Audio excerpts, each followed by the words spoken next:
पूरा local of course ఈ విషయం రేవంత్ రెడ్డి కూడా తెలుసు. నేను జోక్ చేస్తలేను, సీరియస్గా అంటున్నా. ఎందుకు ఈ మాట అంటున్నా చెప్పాలనా? కాళేశ్వరం కూలిందనేది ఆయన్నే.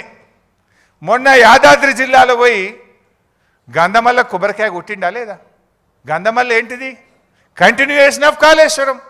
మరి కూలిందనేది నువ్వే, గంధమల్ల ప్రాజెక్టు కొబ్బరికాయ కొట్టేది నువ్వే, కూలిందనేది నువ్వే. మూసీకి నేను కాళేశ్వరం నీళ్లు మల్లన్న సాగర్ నుంచి తెస్తా అని 6,000 కోట్ల రూపాయలకు టెండర్లు ఫైనల్ చేసినావా లేదా? మరి కాళేశ్వరం కూలిందంటావు, కాళేశ్వరం నీళ్లు 6,000 కోట్ల రూపాయలతో తెచ్చి మూసీలో పోస్తా అని టెండర్లు ఎట్లా ఫైనల్ చేస్తావు బిడ్డ? అంటే నువ్వు అబద్ధాలు చెప్తున్నావు, గోబలు చెప్తున్నావు.